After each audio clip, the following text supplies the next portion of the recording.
If you're stuck at the 3.0 to 3.5 level, playing more rec games in 2026 probably won't fix it. I tried that. So this year I built a plan with rules I can't cheat, and I want you to steal it.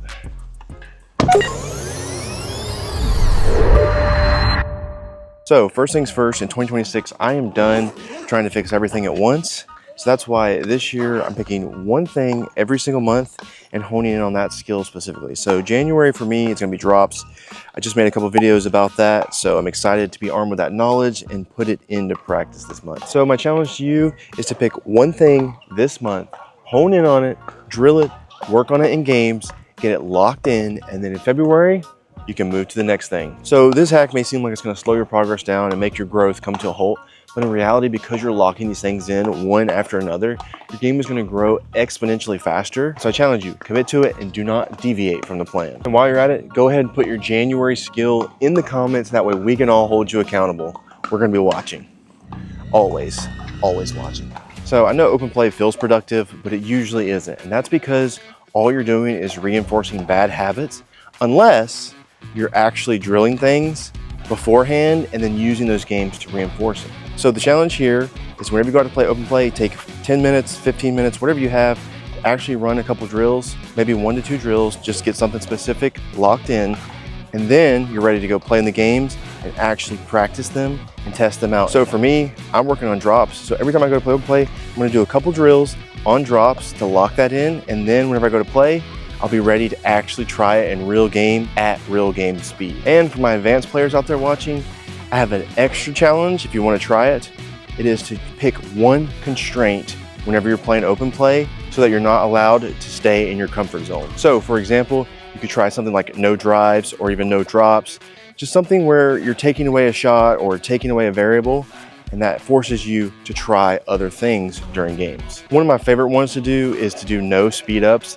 That usually causes people to have to stay in dink rallies longer, or it forces me to work on my counter if people are constantly speeding up at me. So that's a pretty fun one that you can try. And this is gonna be where you see your growth accelerate. And if you're not reviewing footage, then you're not actually getting better. I learned this toward the end of this past year, playing in tournaments, watching the footage back. It really does change the way that you see your own game, because there's so many things that you think you do good, and in your mind, like you're like, man, I did that so good. And then you watch it back and you're like, wow, I really suck. Even if it's just like one game out of your entire week, just film it, sit down, watch the footage back, and try to find one thing that you can notate that's like, okay, this is really bad and it's an easy fix. I can fix this. This is probably one of the greatest tips that I can give anybody out there, is just film your games. It's so easy to do. Get your phone, get a simple tripod or something like that, and just film it, watch it back, see what's bad, see what's good, and then take one thing from it and apply it the next time you go out there. Try to work on it, get it better, and then before you know it, you're gonna be unrecognizable, you're gonna be a completely different player, and you're probably gonna be a lot more happy when you get out there on the court and play pickleball the next time. So make sure you're slowing the clips down, really analyzing what exactly is going wrong, because you don't want to make a wrong diagnosis, because then you're going to be working on things that aren't really important. Start with the easy things. You know, you don't have to do nothing crazy. Just start with something simple like, oh, I'm not getting low enough at the kitchen. Next time I go out there, I'm going to be so low that it's ridiculous. And then whenever you watch that footage back, you'll be like, okay, I got that now. And then for my advanced players out there, actually put stuff under pressure. So let's say you played a game last week, you filmed it, you found that, I don't know, maybe your drops kept floating and you need to get your drops right.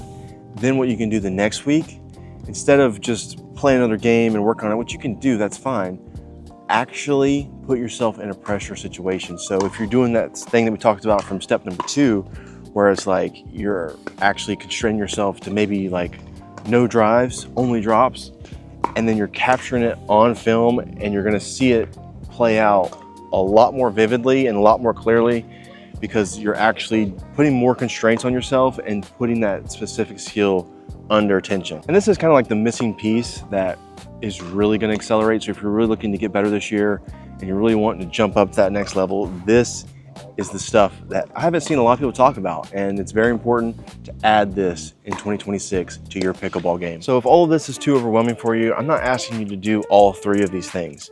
Just start with one. Do it for 30 days and commit to it. Your progress doesn't have to be this crazy thing that just changes everything in one day. it's usually gonna take time and it's usually a process. So if you see me miss a drop in January, I expect you to call me out on it in the comments. And if you're serious about getting better at pickleball in 2026, hit that subscribe button, because this is a channel where real players come to learn, grow, and get better at pickleball every single Friday. Check out the links in the description, and we'll see you guys next week. Thank you for watching.